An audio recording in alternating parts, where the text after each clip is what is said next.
messieurs. Thank you for the opportunity Merci to de hear me donner l'occasion me today. de prendre la parole devant vous aujourd'hui. Après que Poutine a essayé de tuer Alexei la première fois, nous avons vécu plusieurs mois, dans le sud de l'Allemagne. Alexei se remettait de cet empoisonnement, il devait réapprendre à marcher et à écrire. Nous nous sommes beaucoup promenés, parfois nous faisions de petits voyages. L'un de ces voyages, nous l'avons fait à Strasbourg, avec nos enfants. C'est l'une de mes villes préférées, l'une des villes préférées d'Alexei.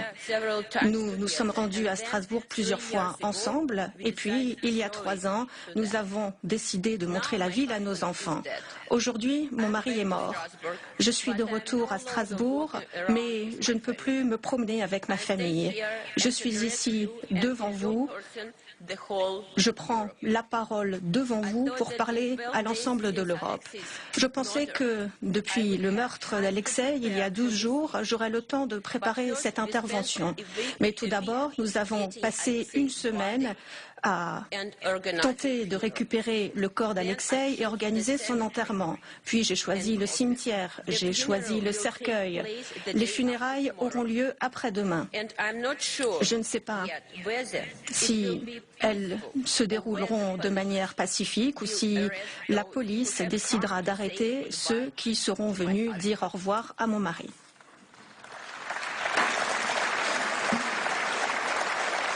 Thank you. Néanmoins, je suis là devant vous parce que vos électeurs se posent une question importante.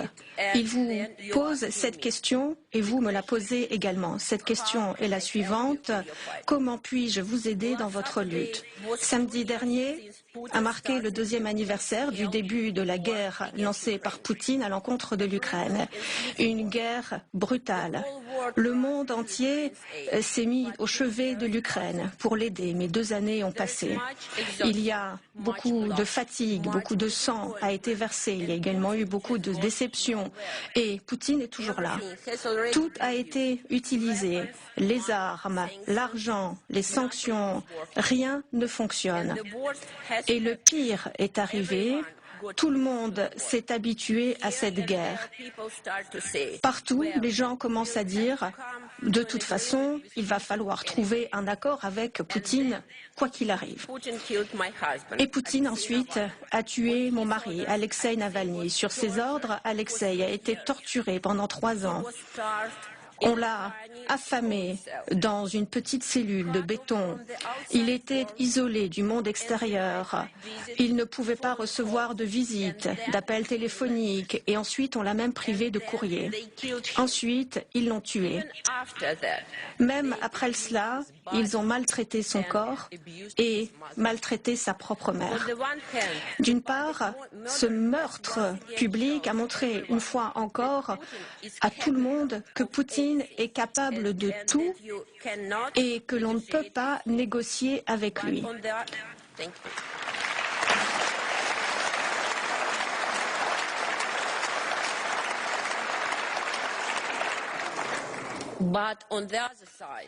Mais d'autre part, je peux voir à quel point ce meurtre a choqué. Beaucoup ont l'impression que l'on ne pourra pas l'emporter sur Poutine. Et dans ce désespoir, on me pose cette question, comment peut-on vous aider? Et je réfléchis à la réponse qu'aurait apportée Alexei à cette question. Je vais tenter d'y répondre, mais pour ce faire, je dois d'abord vous parler de lui. Alexei était un inventeur.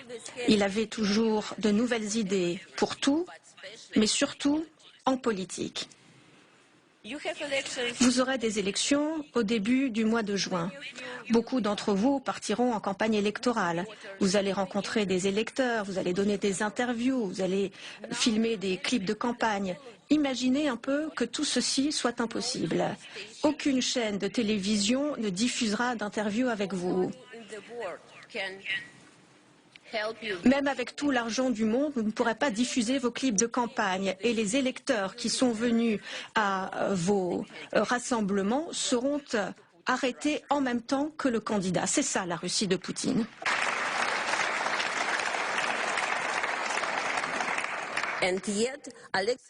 Pourtant, Alexeï Navalny a réussi à devenir l'homme politique le plus célèbre. Il a pu inspirer des millions de personnes grâce à ses idées. Comment y est-il parvenu? Il rêvait beaucoup, il faisait des expériences. On ne diffuse pas vos images à la télévision, eh bien on va apprendre à faire des vidéos YouTube afin que le pays entier puisse les regarder. On est privé de droit de vote. Eh bien, il faudra réfléchir à une stratégie de vote tactique pour pouvoir reprendre des sièges aux partis en place. Même dans le goulag de Poutine, Alexeï a réussi à faire passer ses idées pour des projets qui affoleraient le Kremlin. Il était l'inverse de tout ce qui est ennuyeux. Et voilà donc la réponse à cette question. Si vous voulez vraiment l'emporter sur Poutine, il faut être novateur. Il faut cesser d'être ennuyeux.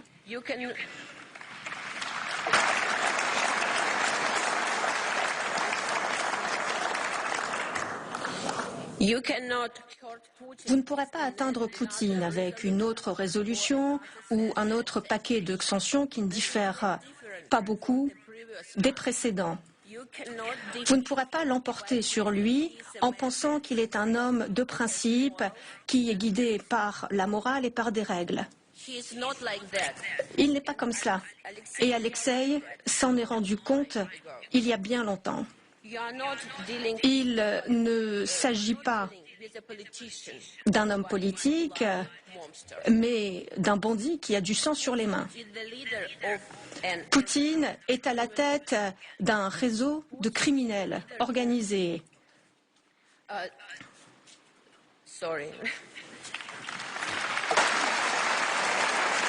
Thank you.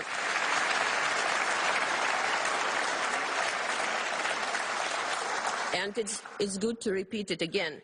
Je le répète une fois encore, Poutine est à la tête d'un réseau organisé de criminels.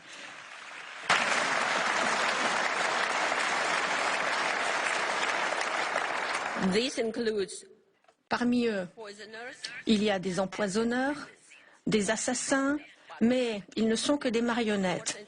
Le plus important, c'est l'entourage le plus proche de Poutine, ses amis, ses associés, ceux qui gardent l'argent de cette mafia. Vous et nous tous devons lutter contre ce réseau criminel. Et l'innovation politique consiste à utiliser les méthodes de lutte contre la criminalité organisée et pas la concurrence politique.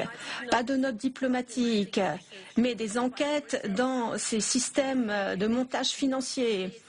Pas de déclaration sur des préoccupations, mais la recherche d'associés de cette mafia dans vos pays.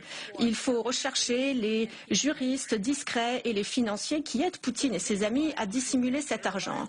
Et dans cette lutte, vous avez des alliés sur qui vous pouvez compter, des dizaines de millions de Russes qui sont contre Poutine, contre la guerre, contre le mal qu'il apporte.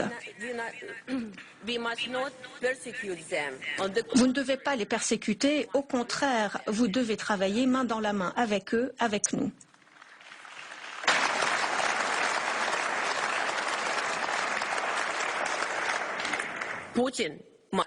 Poutine devra répondre de ce qu'il a fait à mon pays. Poutine devra répondre de ce qu'il a fait à un pays voisin, pacifique. Et Poutine devra répondre de tout ce qu'il a fait à Alexeï.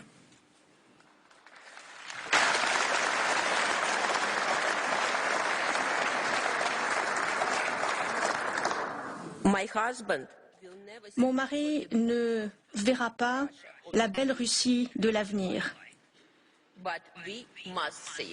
Mais nous devons la voir.